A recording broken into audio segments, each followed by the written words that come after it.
আমি তোরা বলছি না যে আমার হাতে করোনা কোনোদিন দিতে হয় না।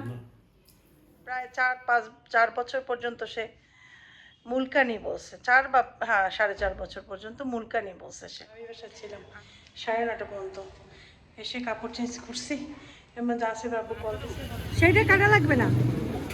ভালো দেখে মজা লাগছে। যাবা এখন? যাচ্ছি। ঠিক আছে, আগে আগে স্কুলে, তারপর। আসসালামু আলাইকুম, সুবাল খায়ের, গুড মর্নিং, শুভ প্রভাত। কি করছো তুমি? কি করছো তুমি? চা খাবো। চা খাবা? চা খাবো, পানি খেতেছি। তোমার হাতে ব্যথা কি অবস্থা?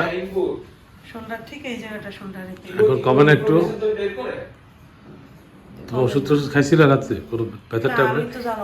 আচ্ছা, তুমি একটু নাস্তা করো, একটু হালকা নাস্তা করো চার সাথে, তারপর একটা নাপা খাও, এটা কিছু রিলিফ হবে তোমার ব্যথা।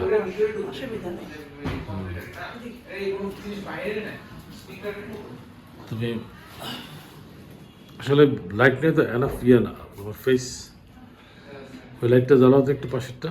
কেন আমার ফেস দেখা লাগবে কিসের জন্য? না, এনাফ লাইট না। চা খাইতেছো তো তুমি, তুমি ইয়ে আজকে প্রোগ্রাম কি তোমার? ঘরের প্রোগ্রাম না, ঘরের বাইরের সব মিলানো?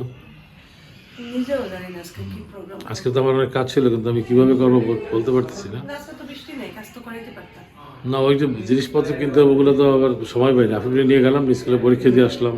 হ্যাঁ, তা তো ঠিক আছে। আপনি তো 1 ঘন্টা, আধা ঘন্টা ছিল। হ্যাঁ, আধা ঘন্টা, তো 10:30 11টা বাসে আসছি। রিক্সা পাওয়া যেতে ছিল না। 11:10 মনে বাজে না। তারপরে এই তো না, তুমি কাজ করতে হলে একটা কাজ রেডি করে রাখতা, যে যাই লোক দিয়ে করাইতা। না, কালকে রাত্রে এগুলো ইয়ে কিনতে, পাইপ টেপ কিনতে হবে, ইয়ে ঠিয়ে কিনতে হবে।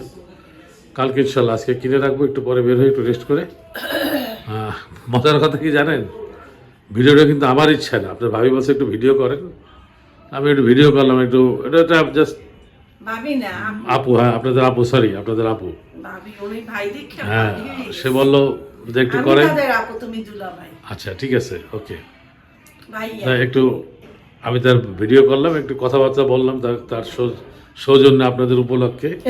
জানি না কেমন হয়েছে আমার এই হ্যাঁ প্রথম প্রথম আমার এক্সপিরিয়েন্সটা আপনাদের কেমন লাগলো আশা করি জানাবেন আমাকে। বুড়ি, হাতের ব্যথাটা আমার কমতেই আছে না। কি খাবা বাবা? ও ওই যে বক্সের ভিতরে তোমার জন্য কালকে বাটার বন নিয়ে আসছি, বক্সগুলো নিয়ে আসো। বক্সটা এখানে নিয়ে আসো, আমি একটু কিছু মুখে দেই। তো ওই চা খাইতেছি, আজকে খালি খাইতেছি। ঘুম থেকে তো সকালে একবার উঠছে আফিফ যখন গেছে, তারপর আবার ঘুমাইছি। বাসায় কেউ নাই, ঠান্ডা, মজা লাগতেছিল। ওইটা খুলে আছে এটার ভিতরে। পরীক্ষা না থাকলে ঘুমাই থাকতাম না, ওটা মুখে আছে নিচেরটা। তুমি খাবে না এখন? আচ্ছা, আমি এখন খাবো না, ওটা রেখে দাও।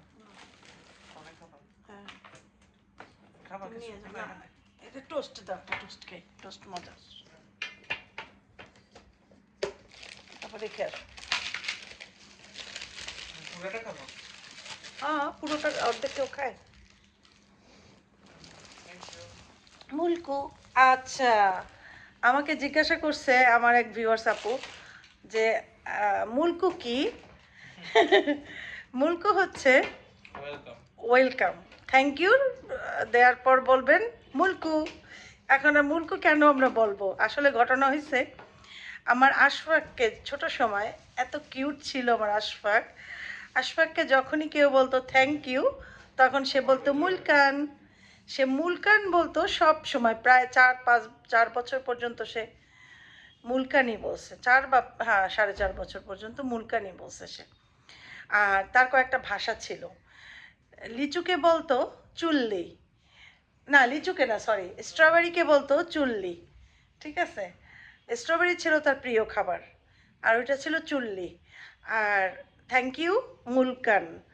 আর হচ্ছে একটা পার্ক ছিল, পার্কটার নাম কি ছিল জানি, সেটাকে সে বলতো সামান্য পার্ক।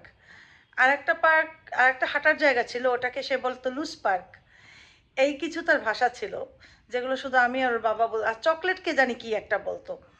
সেইটা আমি অনেক পরে চেষ্টা করছি যে চকলেটকে সে কি বলতো এটা মানে চিন্তা মানে মনে আনার, কিন্তু আমি পারতেছিলাম না, এখন পর্যন্ত মনে আসে না। আর যাই হোক, তো ওই যে মুলকান, মুলকান থেকেই মুলকু। ওই আফিফকেও একটু আদর করি তো আমি, আমার ছোট ছেলে তো, ও তো বড় হয়েছে অনেকের কাছে, কিন্তু আমার কাছে ও একটা বেবি। তো তার জন্য দেখা যায় কি ও যখনই আমাকে বলে আম্মু, ও যা খায়, ও এক গ্লাস পানি খেলেও মনে হয় বলে আম্মু থ্যাংক ইউ এরকমের। তো যা যখনই ভাত খায়, যখনই খাবার খায় বলে আম্মু থ্যাংক ইউ, মানে আমি যে কষ্ট করে রান্না করি সেজন্য। ও বলে আম্মু থ্যাংক ইউ, আমি বলি মুলকু, মুলকান না বলে মুলকু বলি, এই হচ্ছে কথা। তো আমার কাছে খুব ভালো লাগে ওদের সাথে এইভাবে কথা বলতে। ঘরের অনেক কিছু আমি সব তো শেয়ার করি না, ওরা ওদের কথাবার্তা ইয়েটে মাঝে মাঝে ওরা যা বলে মাঝে মাঝে দুই একটা শুনতে পাবা। মজার কথা কি জানো, এই চায়ের মধ্যে বিস্কুট ডুবানো যায় না, এই গেছে, অনেক কষ্ট হয়েছে। আল্লাহ,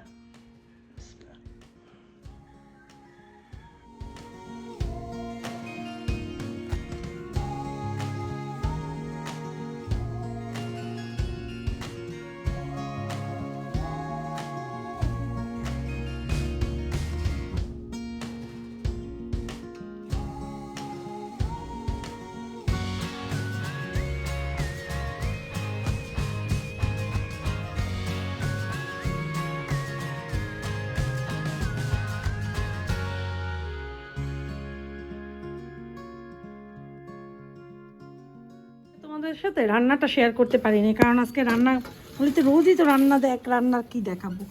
তো আজকে করছি কি জানো, দেখো কি সুন্দর গাছগুলো এখন মাশাল্লাহ ইয়া পেয়ে পিঁপড়া, দেখছো পিঁপড়াটা দেখা যায়, তো ইয়া ইয়া পাইছে, এই যা যা পিঁপড়া, আমার গাছের পাতা খাবি না, খবরদার, নামে না পড়ে না, দেখছো।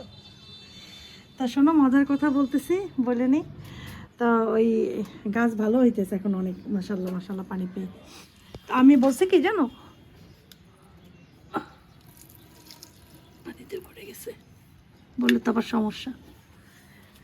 আমি ওই উস্তা আছে না, আসেফরা উস্তা নিয়ে এসেছিলো গতকালকে, উস্তাটা ভাজি করছি সুন্দর করে, আর এই যে কচু রান্নাটা আছে, আর হয়েছে যে আফিফের জন্য তো চিকেন, এই জন্য আমি আর ব্লগ মানে ভিডিওই বানাইনি। তখন বলি যে থাক, রান্নার ভিডিও আর করবো না, অন্য সব কিছু দেখাই একটু একটু করে, তাতেও ভিডিও দেখা যাবে। 16-17 মিনিট হয়ে যায়, জানি না তোমাদের কাছে 16-17 মিনিটের ভিডিও ভালো লাগে কি না, জানাইও কমেন্ট করে। এখান থেকে একটা পাতা ছিঁড়বো পরে বিকেলবেলা, ছিঁড়ে তারপরে ওই ইয়াতে দেবো, ওই ওয়াটার ডিসপেন্সারের উপরে ওইটা নষ্ট হয়ে গেছে, ওইখানে দেবো। তো চলো খাওয়া দাওয়া করি আজকে। ছোট করো লেগে কি বলে, কি হয়েছে উস্তা, এটা উস্তা বলে, করো না ছোটটারে বলে উস্তা। এত মজা হচ্ছে, ভালো না। কালকের তিল ভর্তা, মজা হয়েছে। চিংড়ি মাছ না, মাছ চিংড়ি মাছ, তিল ভর্তা, না তিল ভর্তা, টমেটো দিয়ে বিসমিল্লাহ। এগুলো তো আমার নাক মুখ সব খুলে গেছে। আমি তো বলছি না যে আমার হাতে করোনা কোনোদিন দিতে হয় না, অনেকে বিশ্বাসই করে না, উস্তাও আমার হাতে দিতে হয় না। উস্তা বাদ এত মজা। তোমার আম্মা আমার হাতে কইতুরি করলাটা তুমি দেবা, তুমি রান্না করবা। হ্যাঁ, রিয়াদ বসে তো আম্মা তোমার হাতে করলা ভাজা খেয়েছে, উস্তা ভাজা, করলা ভাজা। আমার হাতে কোনো সময় করলা উস্তা কিচ্ছু দিতে হয় না।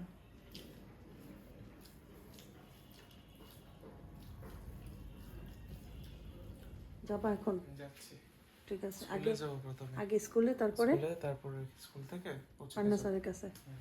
ঠিক আছে, তাড়াতাড়ি মানে সাবধানে যাও, আর শেষ হলেই তাড়াতাড়ি চলে এসো। ওকে, দোয়া পড়ি না সব্বু, আতার কুরসি পড়ে যাও। ওকে আব্বা, আল্লাহ হাফেজ। আসলে মনে হয় ঘুমায়, আমি বসে ভিডিও রেডি করলাম, ভিডিওটা আপলোড দিলাম। এখন বসে বসে একটা একটু আগে দেখছি এটা আমাদের গল্প, আজকেও কাঁদতে কাঁদতে আমার জীবন শেষ। আমার জামাই আসে আর আমি কান্দি, আমার ছেলেও আসতেছিল, বলে যে আম্মু তুমি এরকম কান্না করতেছো, আজকে তো ওর বাবাকে মাটি দিচ্ছে, মানে নাটকটা যে কি পরিমাণ রিয়েল রিয়েল লাগে, একটু মনে হয় না যে অভিনয়। আমি কাঁদতে কাঁদতে দেখো এখন আমার চোখে পানি, তোমরা দেখো কিনা জানি না, এই যে দেখো চিকচিক করে হাত, এগুলো এই যে এগুলো পানি, এই যেগুলো ভিজা পানি। কি পরিমাণ খারাপ লাগছে আমার, আমি বোঝাইতে পারবো না। আমি কাঁদতে কাঁদতে আমার শেষ, এত খারাপ লাগছে। আরে ফাহাদের জন্য বেশি খারাপ লাগছে।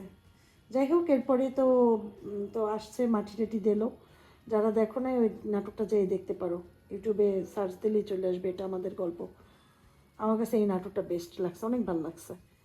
তো এখন আরও কয়েকটা মনে হয় পর্ব আছে, তারপর আবার এটার আবার আরেকটা পর্ব বের হইবে, নতুন নাটক ফিরে আসার গল্প, সেটার নাম হইবে। যাই হোক, এই দেখলাম, এখন একটু বসে আছি এখানে। এখন একটা ভ্লগ দেখতেছি, ইন্ডিয়ান একজন, ওনার মাঝে মাঝে ওনার ভিডিও আমি দেখি, সাম্বাবুনা সেট, ওই বাচ্চা টাচ্চা হয় নাই এখন। আজকের ভিডিও হঠাৎ দেখলাম উই আর প্রেগনেন্ট, মানে তাদের বাচ্চা হবে। তবে ওই মহিলার তো একটু বয়স হয়ে গেছে, কত বয়স আমি জানি না, ভালো বয়সই হয়েছে এখন।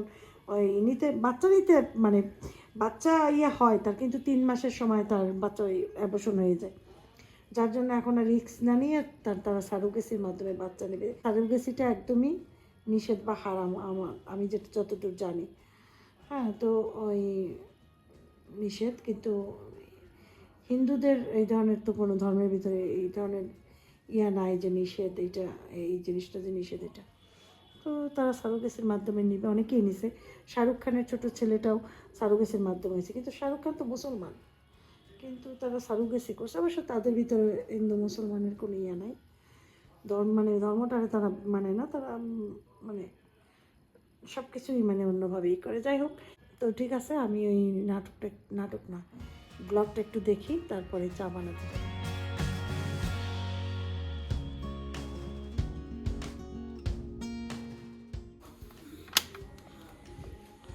ফ্যান ছাড়ছে, গরম লাগে। চা খাওয়ার সময় আমার খুব গরম লাগে।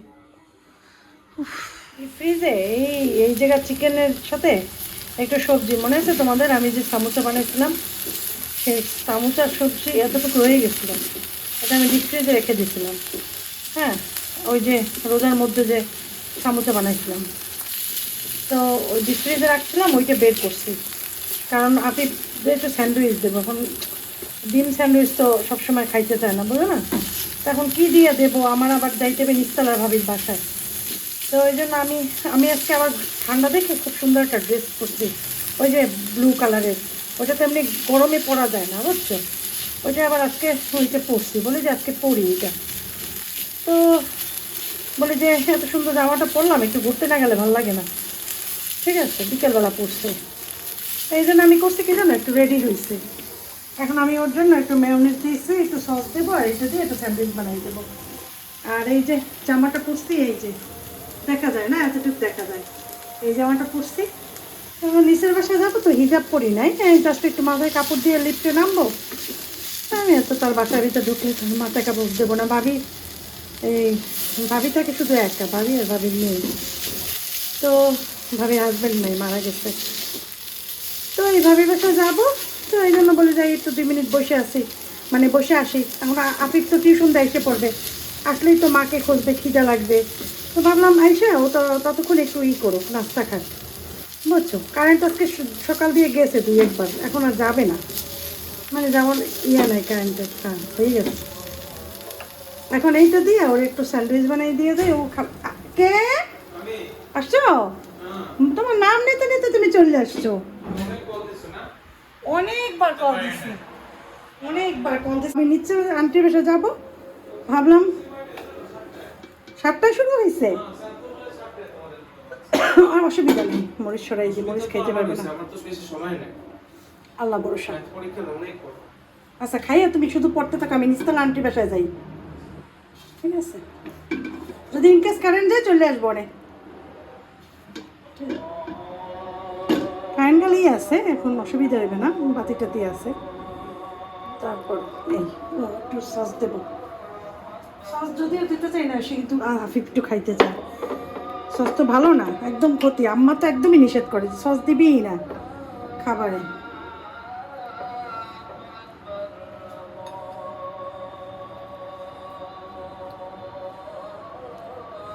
আজানও দিয়ে দিয়েছে, কিন্তু ভাবির কিন্তু অনেকক্ষণ আগে বলছি আমি আসতেছি। পরে আমি আফিফকে কল দিতেছি, আফিফ ধরে না, ততক্ষণ একটু ওয়েট করছি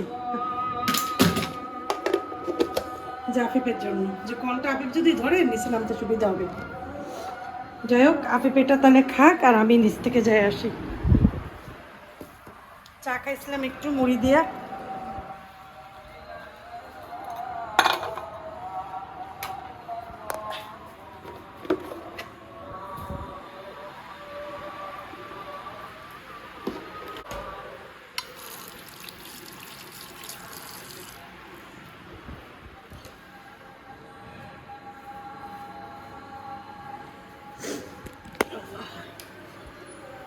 খাবারটা ঠান্ডা হয়ে যাবে।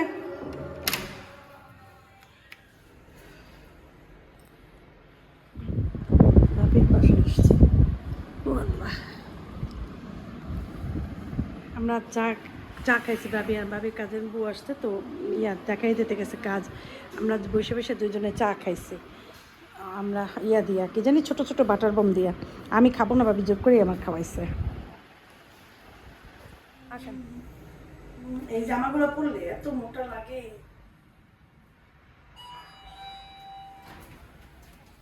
বাসায় এসে আবার নামলাম, ভাবির বাসায় ছিলাম 9:30 পর্যন্ত। এসে কাপড় চেঞ্জ করছি, এর মধ্যে আসিফ বাবু কল দিছে, বলে নিচে নামো, কারণ আমাদের বাসায় লাগবে, টুকটাক জিনিস লাগবে, একটু ফ্রুটস, মানে এই পেয়ারাও নাই, তরমুজও নাই, আমার একটা না একটা ফল লাগেই।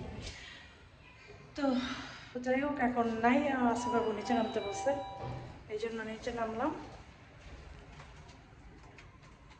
এখন যাই আগে পরে নিচ্ছি।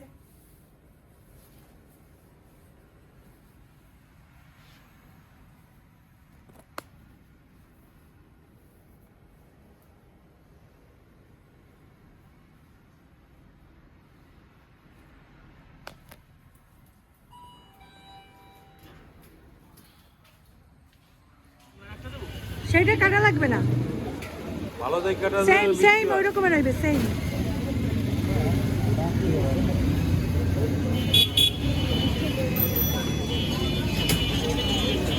প্যাক করে বার। আমি দেখাই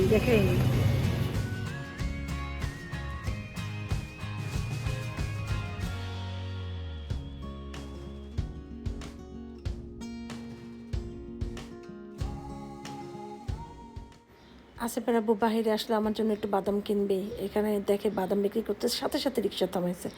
রিক্সাওয়ালাকে পয়সা দিয়ে বসে যান বাদাম নিয়ে আসেন, ওই যে নিয়ে আসতেছে। তরমুজ দুইটা যেমন লাল, ছোট ছোট, যেমন লাল তেমন মিষ্টি। আমি এখান যেটা ওরা কেটে দিয়েছে না, ওটা আমি খাইছি একটু আগে, এত মজা লাগছে যে আমার মনে হইতেছে আমি আরও খাই। এই তো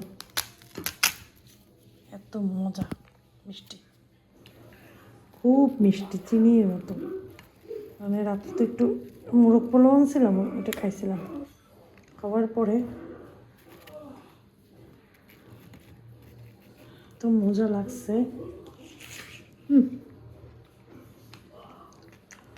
একদম চিনি। এখানে বসে বসে খাবো, সব খাবো না, অল্প খাবো, ফ্রিজে রেখে দেবো। জাল লাগবে নিয়ে খাবে, কারণ না কাটলে আমাদের ঘরে জিনিস কেউ খায় না, কেটে রাখলে তাহলে একটু খায়।